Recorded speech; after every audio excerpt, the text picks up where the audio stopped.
मांगे पूरी नहीं होंगी तब तक यहाँ से धरना प्रदर्शन हटेगा नहीं। जी हाँ, नमस्कार, आप देख रहे हैं डायलिम्स न्यूज़ और मैं शिवांगी। इस वक्त मैं मौजूद हूँ भेलूपुर के भारतीय जीवन बीमा निगम के ऑफिस के सामने और आप मेरे पीछे देख सकते हैं सुबह 11 बजे से यहाँ पर धरना प्रदर्शन चालू है। तो आइए जानते हैं यहाँ पर धरना प्रदर्शन का मुख्य कारण क्या है। आज मैं मीडिया बंधुओं का स्वागत करते हुए मैं अपनी बात को रखना चाहूँगा बड़ी ही स्पष्ट तौर पर, क्योंकि संविधान के दायरे में, विधि के दायरे में निगम द्वारा अन्याय, अत्याचार और भ्रष्टाचार के दोषी अधिकारों के दुरुपयोग करने वाले अधिकारियों के विरोध यह आंदोलन है। आज स्पष्ट शब्दों में मैं कहना चाहता हूं कि 1 अक्टूबर 2024 से भारतीय जीवन बीमा निगम के अंदर अमूलचूल परिवर्तन हुआ है, जिससे 28 लाख पॉलिसी धारक, लगभग 14 लाख अभिकर्ता और संस्था के ऊपर इसका विपरीत प्रभाव पड़ेगा। इसमें बदलाव में विशेष करके मैं आपको बताना चाहता हूं कि जो पॉलिसियां पहले 1 लाख की हुआ करती थी वो न्यूनतम बीमा धन को बढ़ाकर 2 लाख कर दिया गया है। यानी भारतीय जीवन बीमा निगम का उद्देश्य था घर घर बीमा, जन जन बीमा, उसको नकारते हुए इन प्रबंधन के लोगों ने गरीब किसान, मजदूर और छोटे छोटे व्यवसाय करके जीवन यापन करने वाले लोगों को सच्चाई है तो बीमा से बाहर कर दिया, 2 लाख का सम एश्योर्ड बढ़ा करके। साथ ही जो आयु हुआ करती थी 55 साल उसे घटाकर 50 साल कर दिया गया। जो पॉलिसी की किस्त हुआ करती थी उस किस्त को बढ़ा दिया गया। पॉलिसी धारक के बोनस को नहीं बढ़ाया गया। पॉलिसी धारक के लोन पर लिए गए इंटरेस्ट को नहीं घटाया गया। तो ये जस्टिस नहीं है, ये पॉलिसी धारकों के हित में नहीं है, संस्था के हित में नहीं है, अभिकर्ताओं के हित में नहीं है। इसके साथ साथ भारतीय जीवन बीमा निगम प्रबंधन ने एक अधिनियम बना रखा है, 1972 अधिनियम, जो अभिकर्ताओं के ऊपर लागू होता है, जो कि संशोधित अधिनियम 2017 है।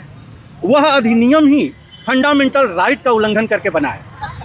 फंडामेंटल राइट के अंतर्गत संविधान हमें अधिकार देता है जीवन जीने का, और प्रबंधन द्वारा ये नीतियां बना करके अभिकर्ताओं को छोटी छोटी गलतियों पर उसे सस्पेंड कर देना, उसको बर्खास्त कर देना और उसके कमीशन को जब्त कर देना, सारी उसकी मूलभूत आवश्यकताओं को ख़त्म कर देना, ये जीवन जीने का अधिकार को छीनता है, जो कि ये नियमतः कहीं से स्टैंड नहीं करते हैं। न तो इसे विधि संरक्षण देती है और न तो संविधान संरक्षण देता है। तो नियमावली ये बिल्कुल अपने स्वार्थ में बनाई गई है, जिसका ये संगठन विरोध कर रहा है, उसे वापस लेने की मांग कर रहा है।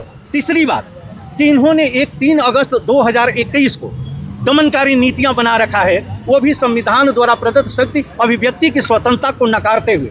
यानी कोई भी अभिकर्ता किसी भी तरह के कोई इनके अन्याय के खिलाफ आवाज़ उठाता है, इनके भ्रष्टाचार के खिलाफ आवाज़ उठाता है, इनके दमनकारी नीतियों के खिलाफ आवाज़ उठाता है, तो उस नियम के अंतर्गत, उस सर्कुलर के अंतर्गत terminate your agency, forfeit your commission, totally wrong. ये फंडामेंटल राइट अभिव्यक्ति की स्वतंत्रता को नकारता है।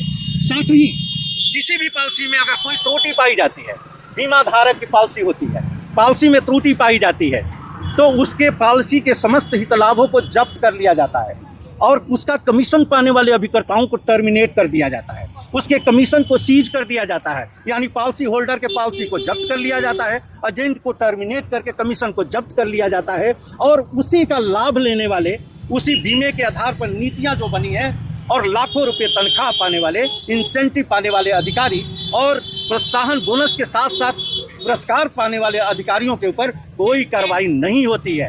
यह समता का उल्लंघन करता है, फंडामेंटल राइट का उल्लंघन करता है। तो all India life insurance agent association पूरे देश के अंदर अभिकर्ताओं के अंदर, पॉलिसी धारकों के अंदर यह संदेश पहुंचाने का कार्य कर रहा है। उसी को लेकर के हम लोग मंडल कार्यालय पर एकत्रित थे।